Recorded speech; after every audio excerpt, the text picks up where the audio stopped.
இணைந்திருக்கிறோம் மக்களே. வணக்கம் தமிழொலி நிகழ்ச்சியூடாக இப்பொழுது நிகழ்ச்சியினுடைய பிரதான பகுதியான தலைப்பு பகுதிக்குள்ளே வந்திருக்கிறோம். இன்றைக்கு தலைப்பு பகுதியிலே நாங்கள் எதை கதைக்கப் போகிறோம் என்றால், நாங்கள் இவ்வளவு காலமும் எதற்காக எங்களை எல்லாம் உருக்கி எங்களை எல்லாம் இழந்து போராடினோமோ அதை பற்றி தான் கதைக்கப் போகிறோம். இன்றைக்கு உலக மண் தினமாக காணப்படுகிறது.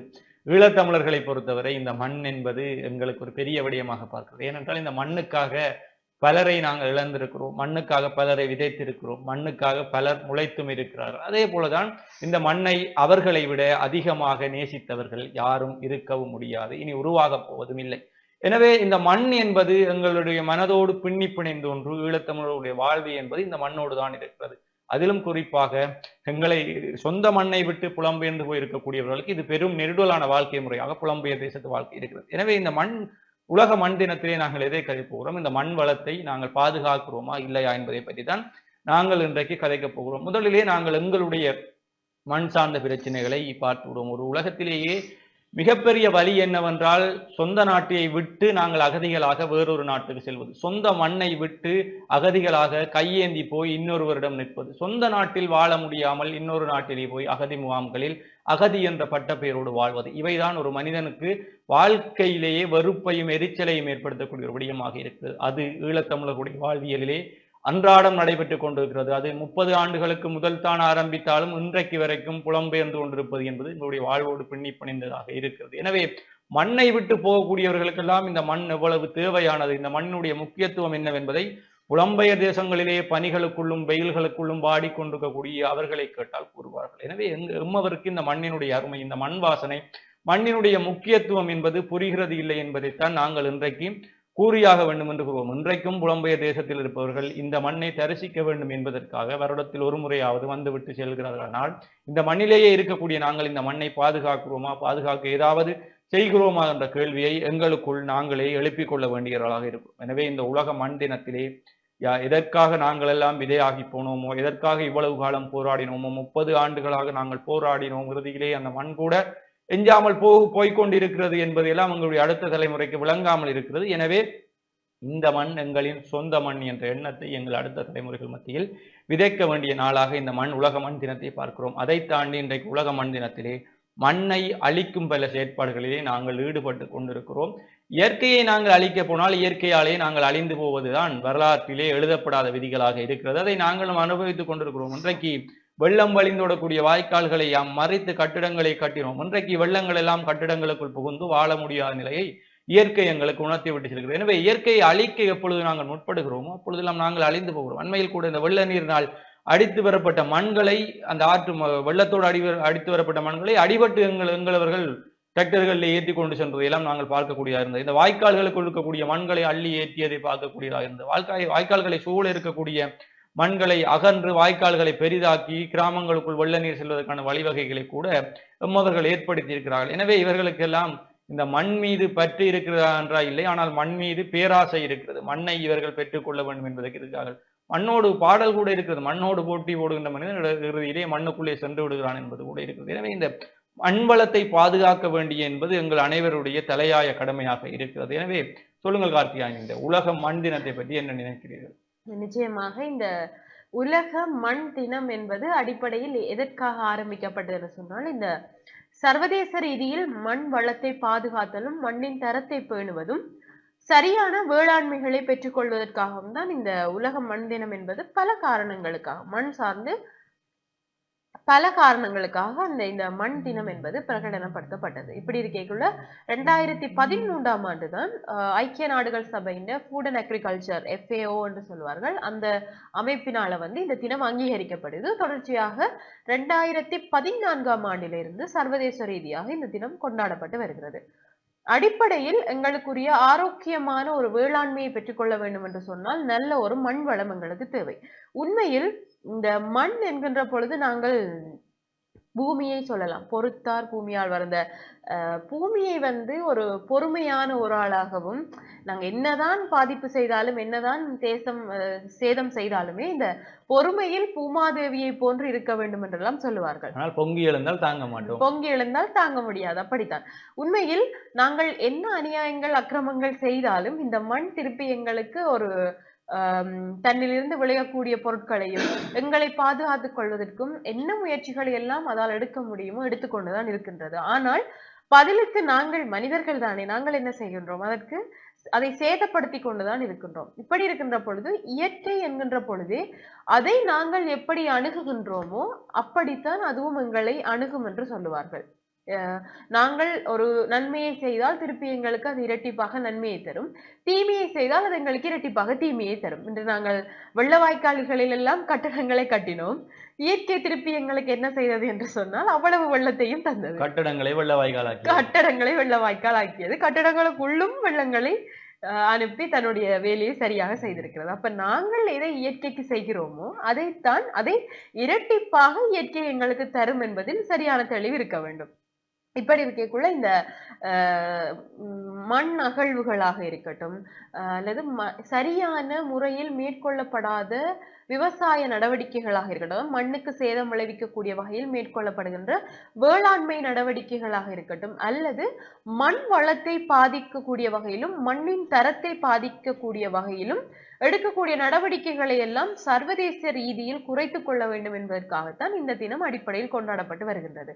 உண்மையில் மண் என்கின்ற பொழுது இங்கிருந்து புலம்பெயர்ந்து சென்றவர்களுக்கு அந்த எங்களுடைய மண் வாசனை அறிந்தவர்கள் அதிகமாக இருப்பார்கள். ஏனென்றால் நாங்கள் எல்லாம் தாயக பூமியிலே வசிப்பதாலே முற்றத்து மல்லிகை எங்களுக்கு மணக்காது. ஆனால் இங்கிருந்து சென்ற நிறைய பேர் எங்களுடைய தேசத்து மண்ணையும் சுமந்து சென்றார்கள் என்ற அந்த உணர்வு பூர்வமான கதைகள் நாங்கள் எத்தனையோ கேட்டிருக்கிறோம். பல புலம்பெயர் தேசங்களிலே இந்த தமிழ் உணர்வோடு இருக்கக்கூடியவர் இங்கிருந்து ஒருபடி மண்ணை கொண்டு வீடுகளிலே வைத்து வைத்திருக்கிறார்கள். ஏன்? அதற்கான காரணம் என்னவென்று கேட்டால், இந்த மண்ணிற்காகத்தான் இத்தனை போராட்டம், இந்த மண்ணிற்காகத்தான் நாங்கள் புலம்பெயர்ந்து வேறு ஏதோ தேசங்களில் எல்லாம் எங்களை நிலைநாட்ட வேண்டிய தேவை வந்தது. அதனால் இந்த மண் எப்பொழுதும் போற்றுதலுக்குரியது. ஆனால் எங்களுடைய தமிழர்களுடைய வரலாறுகளை எடுத்து பார்க்கின்ற பொழுது நாங்கள் இந்த மண்ணை வழிபட்டவர்களாகத்தான் இருக்கிறோம். மண்ணை வழிபட்டிருக்கிறோம், கடலை வழிபட்டிருக்கிறோம், காற்றை மரத்தை வழிபட்டிருக்கிறோம். அப்ப இயற்கை என்று எங்களுக்கு எதெல்லாம் நன்மை செய்யக்கூடியதோ அதை எல்லாத்தையும் நாங்கள் வழிபட்டிருக்கிறோம். காரணம், அந்த பயபக்தி என்ற ஒரு விஷயம் அதன் மேல் இருந்தால்தான் நாங்கள் அதை சீண்ட மாட்டோம். ஆனால் அதுல ஒரு விடயம் இருந்த காத்தியம் என்னவென்றால், நாங்கள் எதையெல்லாம் தெய்வமாக பார்த்தோமோ அதையெல்லாம் பாதுகாக்க வேண்டிய மண்ணை பாதுகாக்க வேண்டி மண்ணிலே நாங்கள் கடவுளை சொன்னோம், மண்ணை கொத்தாமல் பாதுகாத்தோம், நீரை பாதுகாத்தோம், காற்றை பாதுகாத்தோம். சும்மா நாங்கள் பார்க்கிறோம், ஒரு படத்திலே கூட பார்த்துப்போம், அந்த வீட்டிலே ஒரு பெரிய வேப்பமரம் நிற்கும், அந்த வேப்பமரத்தை அடுத்த நாள் வெட்ட போவார், திடீரென்று ஒரு ஆணி அறிஞ்சு பட்ட குழி வியூதியை பூச்சி சாமியார் ஆகணும், அந்த மரத்தை வெட்ட முடியாது. எங்களுடைய முன்னோர்கள் தெய்வத்தை வைத்து எங்களுடைய இயற்கையை பாதுகாத்தார்கள். ஆனால் அந்த ஒரு கலாச்சாரம் இப்பொழுது மருவி வருவதனால் இன்று இயற்கையுமே பெரிய ஒரு கேள்விக்குறியா ஆகிக்கொண்டிருக்கிறது. எங்களுக்கு கணக்கு தேவையில்லை.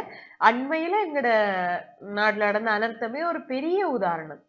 வெள்ளம் என்ற ஒரு விஷயம் வந்ததுக்கு பிறகு ஒவ்வொருத்தரும் வெள்ள வாய்க்காலில் இருக்கக்கூடிய கட்டடங்களை அகற்றுங்கள், இந்த கட்டடங்கள் இதுல கட்டக்கூடாது அப்படி என்று பெரிய ஒரு லிஸ்டே வருது. யாழ்ப்பாணத்திலே எந்தெந்த வெள்ள வாய்க்காலில் எந்தெந்த கட்டடங்களும் பெரிய வணிக நிலையங்களும் அமைக்கப்பட்டிருக்கின்றது என்று.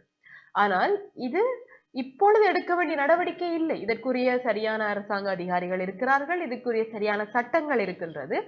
ஆகையால் எப்படி அந்த நிலங்களில் இவ்வளவு பெரிய கட்டடங்களும் வெள்ள வாய்க்கால்களில் இவ்வளவு ஒரு கட்டட வலிமை இத்தனை வருடத்திற்கு பின்னர் தான் அது பற்றி ஒரு கேள்வி வருகிறது என்றால் அது தொடர்பான அதிகாரிகளும் அது தொடர்பான சட்டங்களும் எங்கே என்பது ஒரு கேள்விக்குறியாக செய்தார்கள் என்பது கேள்விக்குறியாக இருக்கிறது. நீங்கள் இவ்வளவு காலம் இந்திய படங்களில் தான் பார்த்துட்டு எப்படியான வன்முறை சம்பவங்கள் அல்லது சட்டத்துக்கு எதிரான மாஃபியாக்கள். ஆனால் இன்றைக்கு இந்த தகவல்கள் வெளிவரும் பொழுதுதான் எங்களுக்குள்ளேயே இவ்வளவு மாஃபியாக்கள் இருக்கிறது, நில ஆக்கிரமிப்பு இருந்திருக்கிறது, நீர் ஆக்கிரமிப்பு இருந்திருக்கிறது என்று இவ்வளவும் தெரிந்த விடயங்கள். தெரியாத இவ்வளவு ஆக்கிரமிப்புகள் எத்தனை மாஃபியாக்கள் இருக்கிறது என்று போக போகத்தான் நாங்கள் அறிந்து கொள்ளக்கூடிய. அப்படி இருக்கக்குள்ள நிச்சயமா வெள்ள வாய்க்கால்ல ஒரு கட்டடம் கட்டக்கூடாதுன்னு சொன்னால் அதுக்கு எதிரான சட்டங்களும் இருக்கின்றது. அதையும் மீறி ஒரு கட்டடம் வந்திருக்கிறதுன்னு சொன்னால் நிச்சயமாக அது சார்ந்த அதிகாரிகளுக்கு லஞ்சமோ ஏதோ ஒன்று சென்று பணம் செய்யும் வேலையாகத்தான் இருந்திருக்கிறது. ஆனால் இந்த பணம் செய்யும் வேலை அதிக வெள்ளமாகி அது அதிகம் பாதித்திருக்கக்கூடியது யார் என்று சொன்னால் இந்த நடுத்தர குடும்பங்கள். லஞ்சம் வாங்கக்கூடியவர்களும் இதால் பாதிப்பு ஏற்க முடியாது. ஏன்னா அவர்களும் மாட மாடிகளை கட்டியிருப்பார்கள், லஞ்சம் கொடுப்பவர்களும் மாட மாளிகைக்குள் இருப்பார்கள். இதால் யார் பாதிக்கப்பட போகிறார்கள் என்றால் இந்த வறுமை நடுத்தர குடும்பங்கள், இவர்கள் தான் அதிகம் பாதிக்கப்பட போகிறார்கள். அப்படி இருக்கின்ற பொழுது எங்களுடைய எதிர்காலத்தை பாதுகாத்துக் கொள்ள வேண்டிய பெரிய பொறுப்பு எங்களுக்கு இருக்கின்றது. அப்ப இப்பொழுது வந்திருக்கக்கூடிய வடக்கு மாகாண ஆளுநர் இது தொடர்பான நடவடிக்கைகளை எடுத்து வருவது உண்மையில் பாராட்டத்தக்க ஒரு அது விடயமாகத்தான் எப்பொழுது இருக்கிறது. செயல் வடிவம் பெறும் என்பதும் ஒரு கேள்வியாக இருக்கிறது. நிச்சயமாக. தனியே வார்த்தைகளாக வந்து கொண்டிருக்கிறது. அது எப்பொழுது செயல் வடிவம் பெறும் என்பது செயல் வடிவம் பெற்றால் அது பாராட்டத்தக்க விடயமாக இருக்கும் நிச்சயமாக. அப்படிதான். அது போன்றுதான் இப்ப எங்களுடைய பத்திரிகையிலும் இன்று வந்திருந்தது. 2025ஆம் ஆண்டு மாகாண சபை தேர்தல் இடம்பெறும். காணாமல் ஆக்கப்பட்டோர் தொடர்பான விடயங்கள் முன்கொண்டு வரப்படும்.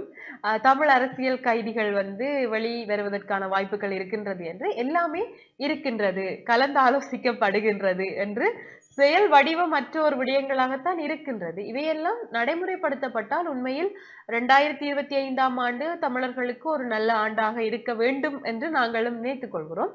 இப்படி இருக்கைகள் இன்றைய இந்த மண் தினத்தினுடைய அடிப்படை விடயமே என்னவென்று சொன்னால் மண்ணின் வளத்தை பாதுகாப்பதும் மண்ணின் தரத்தை பாதுகாப்பதும் அந்த மண்ணில் இருந்து போசாக்கான எங்களுடைய ஆரோக்கியத்திற்கு பங்களிக்கக்கூடிய நல்ல உணவுகளை பெற்றுக்கொள்வதும் என்பதுதான் அடிப்படையான விடயமாக இருக்கிறது. அப்ப நாங்கள் மண்ணில் இருந்து எங்களுக்கான உணவுகளை பெற்றுக்கொள்கிறோம் என்கின்ற பொழுது அந்த மண் சரியானதாக இருக்க வேண்டும், அந்த மண்ணின் வளமும் தரமும் பாதுகாக்கப்பட வேண்டும்.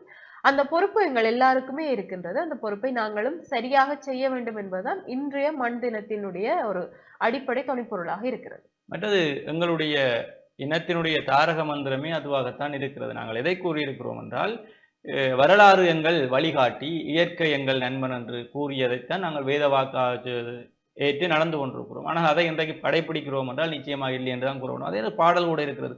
மண்ணின் மீது மனிதனுக்கு ஆசை, மனிதன் மீது மண்ணுக்கு ஆசை, மண் தான் இறுதியில் ஜெயிக்கிறது, அதை மனம்தான் உணர மறுக்கிறது என்று பாடல் கூட இருக்கிறது. இந்த மண் மீது நாங்கள் கொள்ளக்கூடிய மோகங்கள் எல்லாம் இறுதியிலே மண்ணுக்குள் போகும் வரை பலருக்கும் புரிவதில்லை என்பதைத்தான் நாங்கள் இந்த இடத்திலே கூறிக்கொள்வோம். அதை தாண்டி இந்த அரசியல் செய்யக்கூடியவர்கள் தேர்தல் விஞ்ஞாபனங்களில் காணாமல் ஆக்கப்பட்டவர்களை மீட்டுத் தருவோம், அரசியல் கைதிகளை மீட்டுத் தருவோம், அதை மீட்டுத் தருவோம், இதை மீட்டுத் தருவோம் என்றெல்லாம் சொல்கிறார்கள். ஆனால் யாருடைய தேர்தல் பிரச்சாரங்களும் அல்லது விஞ்ஞாபனங்களும் இந்த எங்களுடைய நில வளங்களை பாதுகாப்பது தொடர்பாக இல்லை என்பதுதான் எங்களுடைய மனவருத்தமாக இருக்கிறது. அது இந்த தலைமுறைக்கு விளங்கவில்லை என்பது கூடத்தான் எங்களுடைய மிக கவலையாக இருக்கிறது. தனியே பொருளாதார அபிவிருத்தி அரசியல், உணர்ச்சி அரசியல் என்று பேசிக் கொண்டிருக்கக்கூடியவர்கள் எங்களுடைய நிலவளங்களை பாதுகாப்பதற்கு என்ன செய்ய போகிறார்கள் என்பது கூட எங்களுடைய கேள்வியாகத்தான் இருக்கிறது. யுத்தம் இவ்வளவு நடைபெற்றுக் கொண்டிருக்கும் பொழுதும் கடலோ தரையோ பாதிப்படையாமல் பாதுகாத்துக் கொண்டார்கள், இயற்கையோடு இணைந்திருந்தார்கள். நாங்கள் அறத்தின் வழி நின்றோம். ஆனால் இன்றைக்கு அதை இவர்கள் செய்கிறார்கள் என்றால் இல்லை. யாழ்ப்பாணத்தில் இத்தனை அனுமதிக்கப்படாத கட்டிடங்கள் உருவாகி இருக்கிறது என்றால் அதற்கு என்ன காரணம்? நிலவளத்தை யாரும் பாதுகாக்கவில்லை என்பது. இன்றைக்கு 5G யாழ்ப்பாணத்துக்குள் நுழைந்திருக்கிறது. இந்த வரலாறு எங்கள் வழிகாட்டி என்கின்ற பொழுது நாங்கள் எல்லாம் மின்கம்பம் நட வேண்டும் என்பதற்காக மரங்களை தரித்தவர்கள் தான். எங்களுக்கு பெரிய வரலாறுகள் எல்லாம் இருக்கிறது எங்கள் நாட்டில். அப்படி இருக்கும்பொழுது இன்றைக்கு 5G யாழ்ப்பாணத்துக்குள் வந்திருக்கிறது. சாதாரணமாக அனுமதி கொடுத்தவர்கள் கடந்து செல்கிறார்கள். 5Gயால் என்ன பாதிப்பு வரப்போகிறது, மனிதர்களுக்கு என்ன பாதிப்பு வரப்போகுது இருக்கிறார்கள். மனிதர்களை தாண்டி இங்கே வாழக்கூடிய வாய் பேச முடியாத உயிரினங்களுக்கு பல பாதிப்புகளை கொண்டு வரப்போகிறது. மேடை அரசியல் மேடைகளிலே பேசுகிறார்கள், இந்த இனத்திலே இனப்பெருக்கம் குறைந்து விட்டது, ஒரு பிள்ளையோடு நிறுத்துகிறார்கள், 5-6 பிள்ளைகளை பெற்று தள்ளுங்கள் என்று பேசுகிறார். பிறகு இப்பொழுது பத்திரிகையிலும் அண்மையில் வந்திருந்தது. இப்பொழுது இருக்கக்கூடிய இளைஞர்கள் எல்லாமே சொந்த வீடு இல்லாத காரணத்தால் திருமணம் செய்வதற்கு பயப்படுகிறார்களாம். அப்ப எங்களுடைய அரசியல் அமைப்பில் இனிவரும் காலங்களில் புதிதாக திருமணம் செய்பவர்களுக்கு வீடு வழங்க போகிறார்கள். அப்படி இருக்கும்போது இந்த 5G வந்தால் கருத்தரிப்பிலே பிரச்சனை ஏற்படும் என்று சொல்லுவார். பிறகு நீங்கள் மேடைகளிலே பேசுகிறீர்கள், பிள்ளைகளை பெற்று தள்ளுங்கள் என்று. பிறகு 5Gக்கும் நீங்களே இப்ப அனுமதியை கொடுத்து கருவை வளர்க்க விடாமல் செய்கிறீர்கள் என்றால் இங்கே பிரச்சனை என்பது உங்கள் மத்திய நீங்கள் மேடைகளிலே பேசி தள்ளிவிட்டு செல்கிறீர்கள் என்பதை நாங்களும் கூறிக்கொள்கிறோம். இந்த அதை நாங்கள் தேர்தல் விஞ்ஞாபனங்களிலே மண்ணை பாதுகாக்கக்கூடிய ஒன்றையுமே யாரும் கூறவில்லை. மண்ணை அன்னையாக போற்றியவர்கள் நாங்கள். இந்த மண்ணுக்கு பெற்ற தாயையும்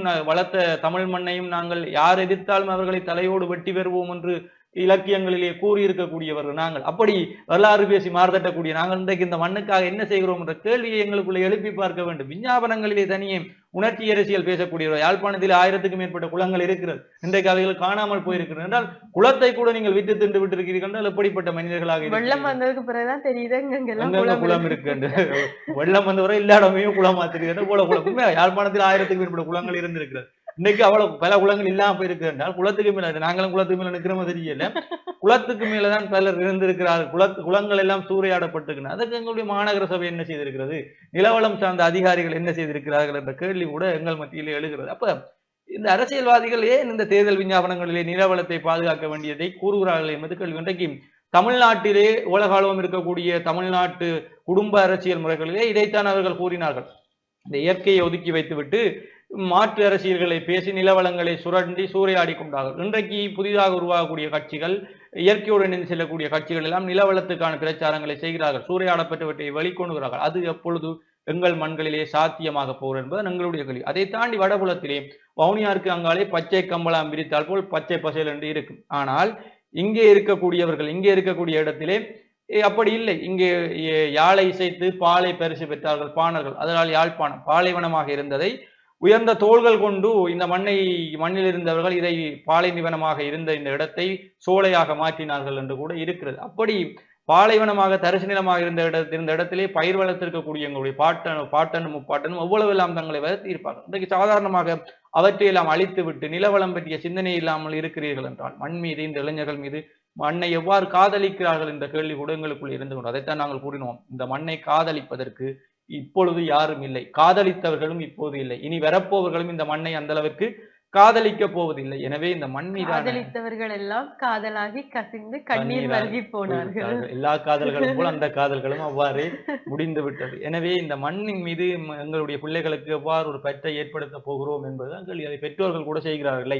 மண்ணை விட்டு வெளிநாடு போ போ போ என்றுதான் சொல்கிறார்களே தவிர இந்த மண்ணிலே எதையாவது செய்ய வேண்டும் என்று நினைக்கிறார்கள். எனவே இந்த உலக மண் தினத்திலே நாங்கள் கூறுவது, இந்த மண் எங்களுடைய அன்னை போன்றவர், இந்த மண் எங்களுடைய உடலில் இருக்கக்கூடிய நுரையீரல் போன்றது. அதை அடியோடு அறுத்து எறிந்து விட்டு மனிதன் உயிர் வாழவில்லை என்று கேட்பது அநாகரிகமான செயல். எனவே இந்த மண்ணை பாதுகாக்க வேண்டியவர்களாக நாங்கள் இருக்கிறோம்.